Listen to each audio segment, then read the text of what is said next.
también, el cuidado de tu cuerpo, el cuidado de lo que comes, el cuidado de lo que haces, para no hablar de deberes, no sé, quizás hablarlo desde el cuidado.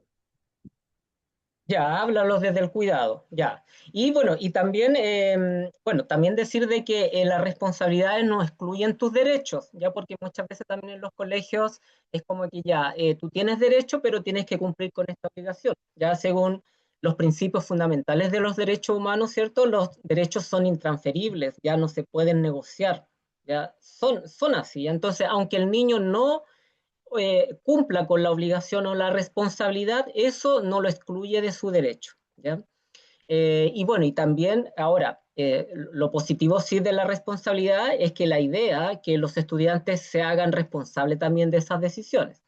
Por ejemplo, hay muchos estudiantes, no sé, trans, por ejemplo, que se cambian el nombre regularmente. Entonces, también la idea es ir fomentando que si yo estoy tomando una decisión, también irla tomando con responsabilidad, ¿ya? Y también a los adolescentes, sobre todo, también hablarles del mundo de discriminación, también hablarles de cómo es la realidad y cómo se van a enfrentar afuera. Ya, por lo menos estas charlas yo con los estudiantes adolescentes de la Fundación Selena, ¿cierto? Que es una organización que trabaja con niñeces trans, también es importante que los estudiantes sepan las diferentes circunstancias ya en las que pueden pasar cuando tengan que enfrentarse al mundo exterior, ¿cierto? A la universidad, al trabajo, ¿cierto? Porque eso de alguna u otra manera también los motiva a poder, a tener una mayor responsabilidad respecto a estas temáticas de sexualidad y de derechos, ¿ya? Aquí yo les dejé tres videos, ¿ya? Aquí también es importante destacar, ¿ya? Bueno, aquí hay dos cosas importantes. En los derechos de niños, niñas y adolescentes hay dos principios que son súper importantes que los tenemos que manejar. El primero es el principio de interés superior del niño. ¿Ya? Esto lo ocupan todo el mundo, lo ocupan todos los políticos de cualquier sector, porque se supone que todas las medidas que ellos están dando va en beneficio de los niños. ¿Ya? Entonces, tenemos el superior del niño, ¿cierto? Que significa que todas las decisiones que se tomen en relación a su cuerpo deben ir orientadas a su bienestar y pleno ejercicio de sus derechos, ¿ya? Y el otro principio, que es el más importante de todos en términos de derechos, por ejemplo, para niñeces también de las diversidades, etcétera, tiene que ver con la autonomía progresiva, ¿ya? O sea, el niño en la medida que va creciendo, ¿cierto? Que se va desarrollando, va adquiriendo mayores competencias para poder tomar decisiones, ¿ya? Entonces, la responsabilidad tanto de la familia como de la escuela es dar espacio para eso, ¿ya?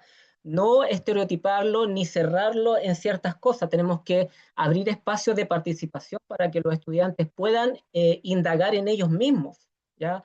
Y de cosas muy simples, yo lo decía, ¿cierto? La semana pasada, en términos, por ejemplo, cuáles son mis comidas favoritas, mis colores, mi vestuario, ¿cierto? Sobre todo para los que trabajan con básicas, ¿cierto? Cuando el niño no tiene la orden desde arriba de cómo se tiene que vestir o qué es lo que tiene que comer, de alguna otra manera va adquiriendo esta autonomía progresiva, pero siempre con responsabilidad, ¿cierto? Entonces, este es un principio fundamental, el tema de la autonomía progresiva, ¿ya? Y también destacar que la ESI, ¿ya? No es una propuesta curricular asociada a los derechos de la comunidad de la diversidad sexual, ¿ya? Está directamente relacionada con los derechos de niños, niñas y adolescentes, ¿ya? Eso también es importante destacarlo porque muchas veces se habla, ustedes deben saber, ¿cierto?, del tema de la ideología de género, etcétera, etcétera. Entonces, se asocia a ese colectivo, ¿ya? Y aquí hay que destacar que aquí no estamos hablando de los derechos LGTB, aquí estamos hablando de derechos de niños, niñas y adolescentes, ¿ya? Y eso es muy importante destacarlo junto con su principio principal, que es la autonomía progresiva, ¿ya? Bueno, aquí también están los derechos sexuales y reproductivos, ¿cierto? Son los Profe, tres. Sí, consulta. dígame. ¿Cómo fue lo que dijo recién? Que los derechos no estaban relacionados con la Claro, comunidad, sino cómo era. claro, todos los derechos de las disidencias sexogenéricas que son menores de edad ¿ya? Y la ESI, en términos también rigurosos, está más asociado a los derechos de niños, niñas y adolescentes, ¿ya? No están asociados a los derechos de la comunidad LGTB, que es lo que sirve como argumento para decir de que se está ideologizando. Ah, claro. ¿Ya? Entonces, siempre Ya, esto, para poder argumentarlo, esto se tiene que ver con los derechos de niñas y adolescentes, no tiene que ver con los derechos LGTBIQ+, ¿ya? ya, gracias, profe. Ya. Bueno, algunos alcances también para la construcción de la ESI, esto es fundamental, ¿cierto? Tiene que ser científicamente precisa, ya ahí se les dio artículos a ustedes que dan resultados, tienen un resultado, ¿cierto? Una conclusión, que sirven también como argumento para poder crear propuestas de educación sexual integral, ¿ya? Tiene que ser gradual, ¿ya? Aquí yo les recomiendo el texto de orientaciones de la UNESCO, que también ahí está en UCampus, ¿cierto? Ahí hay ejemplos de objetivos para hablar, por ejemplo, de salud sexual en primero básico, en cuarto básico hasta cuarto medio. Hay muchos objetivos ahí de propuesta para que ustedes los puedan tener para poder hacer clases también, ¿ya? Bueno, tiene que ser adecuada a la edad, etapa del desarrollo, ¿cierto? Con base en el currículum. Integral, o sea, la ESI es holística en el sentido de que te combina temas de biología, ciencias sociales, psicología y currículum en el caso de nosotros, ¿ya? Tiene un enfoque en derechos humanos, ¿ya? Siempre la base va a ser la ciencia y los derechos humanos, los de la ESI. ¿Ya? Y esto es muy importante, que tiene que ser relevante en relación con la cultura y adecuada al contexto, ¿cierto? A propósito también de lo que mencionaban ustedes de los artículos, ¿cierto? Senegal, en Colombia, etcétera, ¿ya? Y lo otro también a propósito de la innovación que vamos a trabajar ahora, tiene que ser transformativa y promueve la toma de decisiones autónomas y responsables, como había dicho anteriormente, ¿ya? Bueno, aquí son algunos ejemplos de donde también pueden ir sacando objetivos, ya, o se pueden ir familiarizando. Ya en este caso, aquí hay una, en orientación existen muchos objetivos también para poder trabajar la ESI. Ya, bueno, esta es la circular trans, que ustedes saben que, bueno, algunos colegios la adoptaron, pero como es una circular y no tiene peso legal, hay algunos colegios que tampoco la están aplicando. Ya, aquí es importante destacar que en el caso de que el colegio de ustedes la utilice, ya destacar, ojalá idealmente el estudiante, idealmente, ya esté en la misma opinión que la familia para poder cambiar el nombre, idealmente. ¿Ya? Pero cuando son estudiantes de enseñanza media, o sea, arriba de 14 años, ¿ya? Y no existe un acuerdo entre el estudiante y la familia, el estudiante igual puede solicitar de manera autónoma el cambio de nombre en el colegio, ¿ya? Aquí importante es que los colegios cumplan sí con la difusión de la circular, porque hay muchos estudiantes que no saben que se puede hacer eso, ¿ya? En el colegio. Entonces, eso también es importante poder destacarlo acá. Bueno, es de orientaciones educativas para el resguardo del bienestar de estudiantes con identidades de género y orientaciones sexoafectivas diversas en el sistema educativo chileno. Esto salió hace poquito. Tiene 6 capítulos, ya en donde habla de los derechos del estudiantado LGTB, los conceptos básicos, ¿cierto? La política pública, la circular 812 y la 707, experiencias educativas. Esto es muy importante porque esto desmiente que existe una receta. No existe una receta para la ESI. Ya la ESI tiene que ser contextualizada. Entonces, el número 4 te habla de contar experiencias. Ya, yo cuento una, mira, ¿sabes qué? Mi experiencia en el colegio fue esto, yo hice tal y tal cosa. Entonces, esas experiencias que se cuentan sirven también como insumo para los diferentes contextos donde queremos aplicar las propuestas. ¿Ya? Bueno, está uno también de salud mental, ya todo lo que tiene que ver con afectividad, y el de salud sexual integral. ¿Ya? Entonces, también les recomiendo eso para trabajar en el colegio. Bueno, aquí están los estándares de la profesión docente, como lo había dicho. Si yo le hago una pregunta a ustedes, ¿la ESI con cuál dominio estaría más relacionada? ¿Con el A, el B, el C o el D?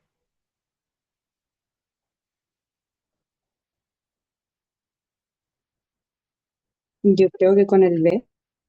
con el B, ¿cierto? Creación de un ambiente propicio para el aprendizaje, ¿ya? Y quizá también en el A, ¿ya? Preparación del proceso de enseñanza-aprendizaje.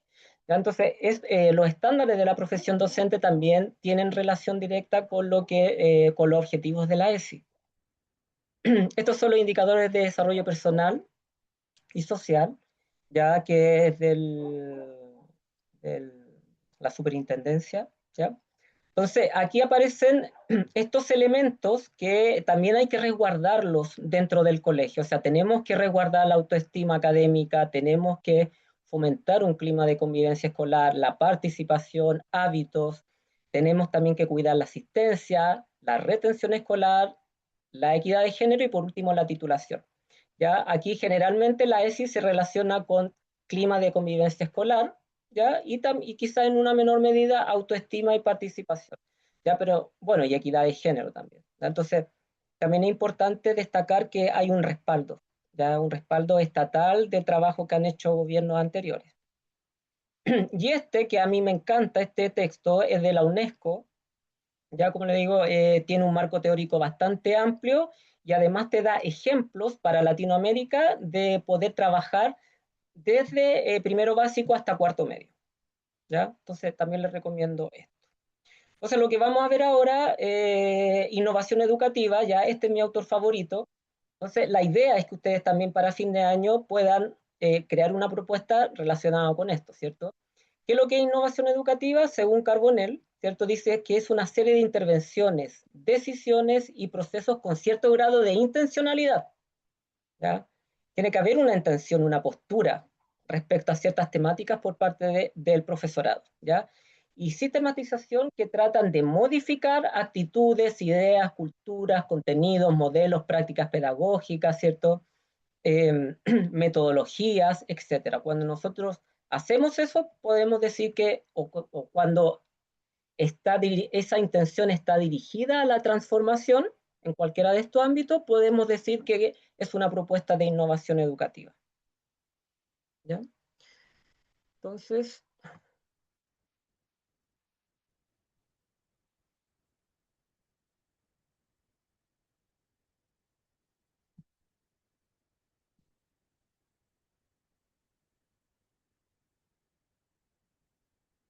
entonces vamos a ver aquí innovación educativa. Ya, lo que sí, innovación educativa. Bueno, aquí bueno, aquí también hay una mirada crítica respecto a la innovación, pero igual la vamos a revisar. Ya hemos pasado entonces por todos estos ejes, ¿cierto? Que es importante para poder comprender la ESI. Bueno, y también comprender lo que es el concepto de innovación. El concepto de innovación en este caso viene de la teoría económica, ¿cierto? Bueno, y aquí se empezó a hablar de innovación desde mediados del siglo XX, ¿ya? Y hay un autor que ya hace una división de la innovación como invención, innovación y difusión, ¿ya? Entonces los conceptos claves que hay para cuando después la innovación llega a la educación es el cambio, la intencionalidad y la mejora, ¿ya?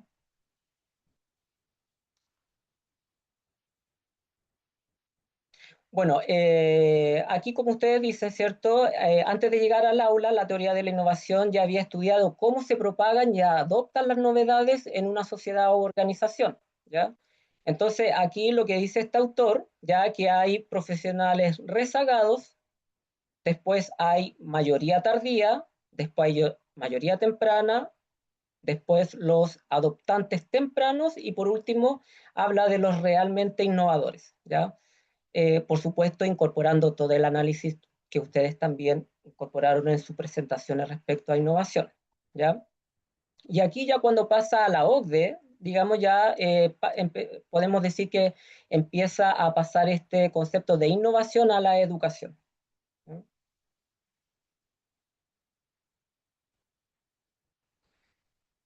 Bueno, estos son los autores principales que podemos decir que hablan de innovación educativa. Ya propone una perspectiva sistémica. Ya la innovación educativa es un suceso cronológico, como decía anteriormente, cierto, es un proceso más que una meta o un objetivo.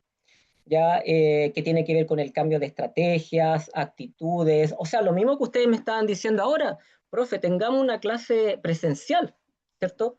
También tiene que ver un poco con eso, con romper esa lógica, ¿cierto? Y hacerse partícipe de los procesos de educación, ¿ya? Bueno, aquí hay otro autor, ¿cierto? Y este autor podríamos decir que define tres modelos de innovación, ya el que tiene que ver con la investigación y desarrollo y difusión. El conocimiento se genera, se convierte en un producto y se difunde de forma planificada. Está la de interacción social, en donde la adopción depende de las redes de contacto, comunicación e influencia entre pares. O sea, aquí es súper importante el tema de vincularse con las oficinas, como ustedes decían, con otras organizaciones, ¿cierto? Y la solución de problemas. La innovación surge de necesidades identificadas por los propios actores educativos, o sea, las problemáticas, ya que también nos sirve como referente para poder ir creando propuestas de innovación educativa.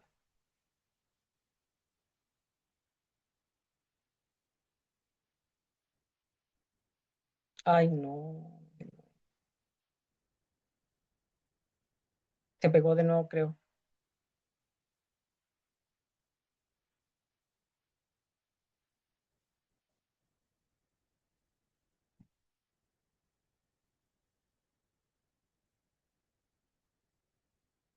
¿Me escuchan? Sí, Ah, ya, yo pensé que estaba pegada. A ver, espera un poquito. Quizás se pegó Sí, El sí, ahí. documento. documento. Sí. Ay, a ver.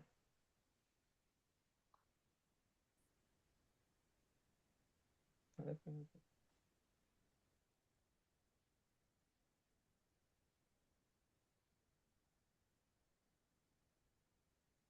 oh, se me cerró el PPT, qué raro. Ya, a ver, vamos a abrirlo de nuevo.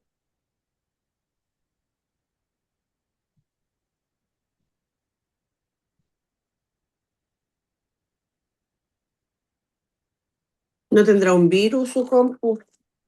No, es primera vez que si la Ah, segunda vez que estuve bien, no sé qué le pasa, pero bueno, que a veces los computadores andan así medio mañosos. a veces cuando faltan las actualizaciones de algún Sí, programa, eso, la actualización. se tiran a malla, a mí igual me la han hecho en clase, o que no hay caso.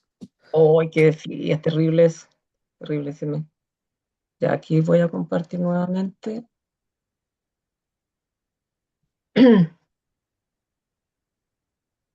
Después se le hace la actualización y se le pasan las mañas. Sí,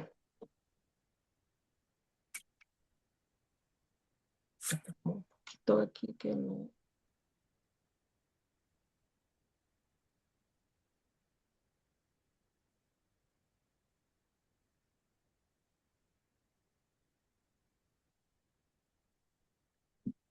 Ya, por mientras ahí que se regulariza, les quería hacer una consulta. Yo me di cuenta ahora que tenía los archivos que no estaban visibilizados. ¿Cómo tuvieron entonces los documentos? Los artículos estaban po, en los materiales, Ah, ya, los artículos estaban, pero solo los eso. detalles, ya. En el WinZip no estaba el PPT, pues a lo mejor lo tenía ahí, pero no está. Ya, ahora sí. Ya, bueno, estos tres autores son los que están vigentes para consolidar el concepto de innovación educativa. Ya está Carbonell, que es el que me gusta a mí, ya dice, la concibe como un entramado de ideas, procesos y estrategias destinadas a transformar de raíz las prácticas educativas ya actuales. No representa un hecho aislado, ¿ya? Sino que una dinámica sostenida que impacte el aula, la gestión del centro y la cultura profesional del docente. ¿Ya? O sea, aquí nuevamente asocia la innovación al tema de la articulación y la colaboración de los distintos actores que conforman la comunidad. ¿Ya? También está Fullan y Stingelbauer, ¿ya? Que sostienen que un cambio solo constituye verdadera innovación si transforma simultáneamente tres dimensiones: la incorporación de recursos novedosos, la evolución de prácticas metodológicas, ¿cierto? Bueno, y metodologías docentes, ¿ya? Y la reestructuración de creencias y enfoques pedagógicos, ¿ya? O sea, también hay un tema cultural que también de alguna otra forma se debe trabajar, ¿ya? Y está este otro autor, ¿cierto? Que también, Invernón, la definición de una actitud y un proceso de indagación de nuevas ideas es como define la innovación, ya que no se agota en declaraciones de principios ni en ensayos puntuales, sino que se orienta a la institucionalización real del cambio en la organización educativa. Entonces, esto también les sirve a ustedes para tener una mirada crítica también dentro de la misma organización. O sea, a veces los directivos, ¿cierto? Envían a los profesores, bueno, y el profesor siempre está ahí como que el que tiene que resolver todo, que aplique innovación, que aplique esto, pero también esto tiene que ir de la mano con la colaboración de los directivos y del colegio en términos generales, ¿ya? Y por último, estos dos autores definen la innovación. En este caso, este autor dice abordar la innovación desde el liderazgo transformacional, o sea, también incorpora ahí otro concepto importante que es el liderazgo. Plantea que el cambio sostenible requiere articular una visión clara, desarrollar profesional y conceptualmente a los docentes, a propósito de capacitación, que también lo hablaron, y rediseñar la cultura y estructuras organizativas para consolidar las nuevas prácticas e influir en el aula, ¿ya?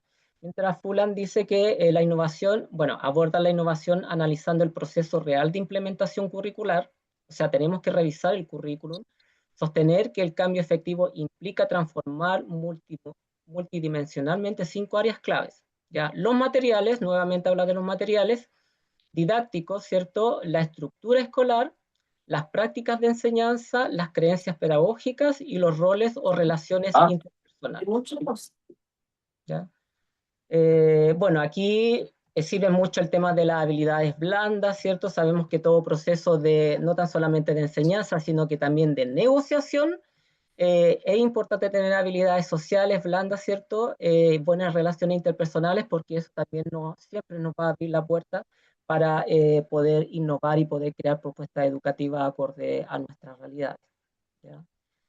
Bueno, y en síntesis, hay un hilo que conecta todas las definiciones, ¿ya? O sea, todos los autores hablan primero de que innovar es cambiar una forma, ¿ya? Pero de manera intencional, ¿ya? O sea, cuando hablamos que el docente innova a partir, o sea, de manera intencional, estamos hablando que ese docente ya tiene una postura respecto a diferentes problemáticas en la educación, ¿ya? Entonces, estamos hablando de un profesional integral también, ¿ya?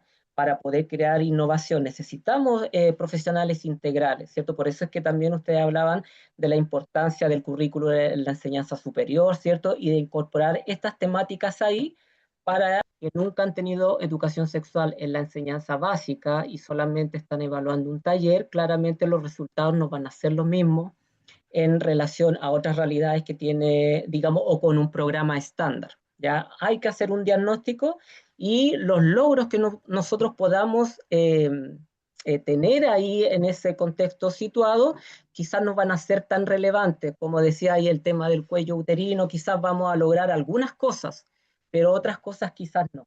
¿Ya? Por eso es que el tema de la innovación también es un proceso, ¿ya? Y también es importante que los profesores no se frustren por eso, ¿ya?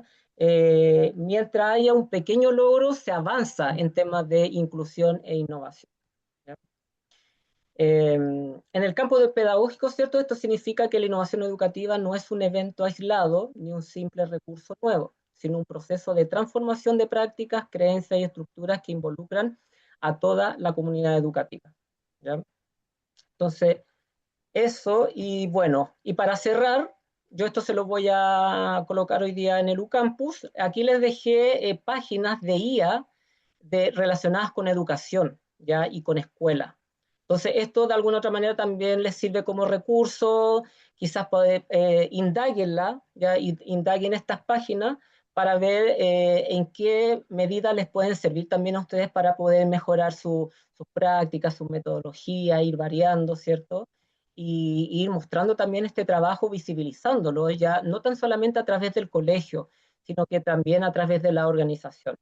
Ya yo ahora les voy a entregar también contactos de las organizaciones que yo trabajo para que también tengan ese vínculo. Ya hay algunos colegios que les gusta que venga como el experto de alguna organización, de una ONG, ¿cierto? A poder hacer alguna actividad. Eh, entonces, estas páginas le van a servir bastante en eso. ¿Ya? Bueno, estas son las preguntas que yo le había hecho a ustedes. Yo había aquí, claro, como no lo pude abrir, yo les tenía confeccionadas unas preguntas para sus presentaciones, ¿cierto? Entonces, las preguntas son, que también les van a servir de referente, ¿en qué condiciones una herramienta digital contribuye realmente a la inclusión y cuándo puede profundizar las desigualdades? ¿Cierto? O sea, es importante que nosotros trabajemos el enfoque de género, pero tampoco podemos dejar de lado otras desigualdades que están transversalizadas ahí, ¿ya? Entonces, es importante que estas herramientas de innovación eh, no produzcan estas desigualdades, ¿cierto? ¿Cómo podemos innovar sin reproducir desigualdades, sexismo o modelos exclusivamente tecnocráticos, o sea, que estén directamente asociadas a la tecnología? Bueno, ustedes también lo deben conocer, la innovación no tan solamente tiene que ver con la tecnología, también tiene otros enfoques, ¿cierto? Tiene el enfoque crítico, de fomentar el pensamiento crítico, ¿cierto? Está todo el tema del arte, etcétera, ¿ya? Bueno, esta es una pregunta, esta también dice, una universidad, no, yo no recuerdo quién hizo esta presentación, pero dice, una universidad desea implementar un programa de prevención del cáncer uterino en una comunidad indígena. ¿Qué decisiones debería tomarse con la comunidad antes de diseñar los materiales y actividades? ¿Me la podrían responder esta? ¿Esta? ¿Qué decisiones deberían tomarse con la comunidad antes de diseñar los materiales y las actividades? Conocerlas. Conocerla ya.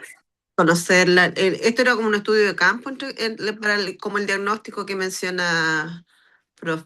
Primero entrevistaron a las lideresas, eran 5, una de cada comunidad. Después las capacitaron a esas lideresas y después fueron bajando de a poquito la información y como que abrieron el camino a la gente del servicio, al centro de salud. Ya, Fueron estableciendo como la confianza primero de yes, la... claro, Ese ¿cierto? era como el sentido de que las mujeres indígenas le iban a tener más confianza a su lideresa Claro. y para que después de a poquito fueran aceptando, porque igual la cultura indígena evidentemente que es mucho más reservada frente a este tipo de temas. Entonces, abrieron camino. Abrir un camino, exacto. Sí. Bueno, y esto también sirve de referencia para los apoderados, que son súper difíciles de trabajar, también abordarlos de manera contextualizada, ¿ya? Yo creo que mientras uno tenga argumento, el apoderado no debería irse en una postura soberbia, ¿cierto? Que en algunos casos igual pasa. Entonces, por eso es importante que ustedes cuando se enfrenten a estos prejuicios que generalmente vienen de la familia a veces, ustedes ya tengan un respaldo argumentativo, teórico, para poder defender las propuestas que ustedes realizan, ¿no?, del mismo colegio, ¿ya? Esta es otra pregunta importante, también una pregunta curricular. ¿Qué creen ustedes? ¿La ESI debe constituir una asignatura específica o debe ser un eje transversal o una combinación de ambas modalidades? Yo opino que debiese ser un eje transversal, que fuese una mirada, es como un enfoque que pudiese como verse, no sé, desde lenguaje y comunicación, desde las ciencias naturales, desde las ciencias sociales, debiese estar presente en todos los ramos posibles. Ya, correcto. Bueno, yo creo que esta pregunta, si ustedes me lo preguntan, yo también opino como Romina. También creo que idealmente debería tomarse como un eje transversal. Ya conocemos algunas asignaturas donde efectivamente podemos incorporar estas temáticas.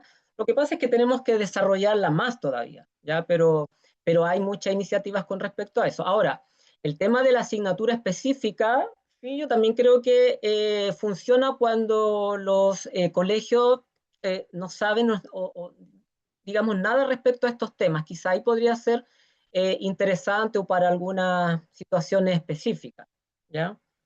Pero también yo creo que esta pregunta en general va a depender del contexto. Y la última que sería, ¿cómo podemos superar una enseñanza centrada exclusivamente en la biología, la reproducción o la atención de emergencias? ¿Qué opinan ustedes de eso? Bueno, yo en lo personal, este tema de la atención de emergencia, yo creo que esto es clave porque generalmente los temas de educación sexual integral se abordan no de manera preventiva, sino que de manera reactiva. Ya, hubo un altercado en los baños, a pelear, qué sé yo, ya.